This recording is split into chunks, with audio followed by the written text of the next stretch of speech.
Hello, બોલો. આ વરાછા ઝોનમાંથી બોલો સાહેબ? વરાછા ઝોન.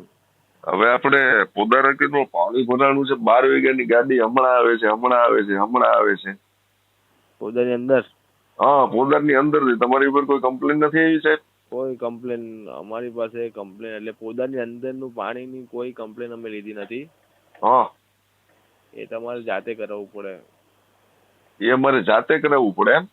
હા, અમે તો અહીંયાથી કોઈ કમ્પ્લેન લીધી નથી એવી. 12 વાગ્યાના મેસેજ આવે છે, અમે હમણાં આવીએ. અમારી પાસે કમ્પ્લેન નંબર છે, અમે હમણાં આવી, 10 મિનિટમાં આવી સાહેબ. અમે તો લીધી જ નથી, પણ તો તમે પછી અમને કહી જ નહીં શકો. કેમ કે એ પાણી કદાચ તો મેન્યુઅલી જ કાઢવું પડે તમારે પંપથી. અચ્છા, તો આ એસએમસી શું કામની? આવો પ્રોબ્લેમ પડ્યો ત્યારે આપણે આ એસએમસી શું કામની સાહેબ? તમારું નામ શું સાહેબ? તમે કોણ બોલો? વિજય બોલું સાહેબ. હું ટેલિફોન ઓપરેટરમાંથી વાત કરું છું. હા, આજે આખા પૂરા વરાછા ઝોનમાં ઘણી જગ્યાએ પાણી ભરાઈ ગયા છે. ઓકે. બરાબર છે. હા, હા, અને જે પોદા માર્કેટની અંદર જે બેઝમેન્ટમાં જે એ પાણી ભરાયું છે, હા, અમે આવી સુવિધા કોઈ આપતી નથી. હવે તમારી કમ્પ્લેન લીધી છે, હા.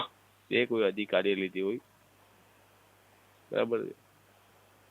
કેમ કે મેં તો અહીંયાથી કોઈ એવી કમ્પ્લેન લીધી નથી. કેમ કે ઘણી જગ્યાએ એવી રીતે કમ્પ્લેન ને એવું બધું છે, પણ આપણે મેન્યુઅલી જ પંપ દ્વારા એ લોકોએ કાઢવું પડે છે. એટલે મેન્યુઅલ એટલે તમારો કહેવાનો શોર્ટમાં મતલબ એવો છે કે તમારે તમારી જાતે કાઢવું પડે, એસએમસી કોઈ મદદ નહીં કરે, એવું તમે કહેવા માંગો છો ને? હા. હા, હા. એટલે આજે પોદા રાકેટમાં જે પાણી આવ્યું છે ને, એમાં એસએમસી ની ભૂલ છે. એસએમસી ની ભૂલે પાણી આવ્યું છે. એ તો વડીલ તમે છે ને સવારે અમારા અધિકારી જોડે વાત કરી લેવો એ બધી વસ્તુની. આ એસએમસી કંટ્રોલ રૂમ નો નંબર છે.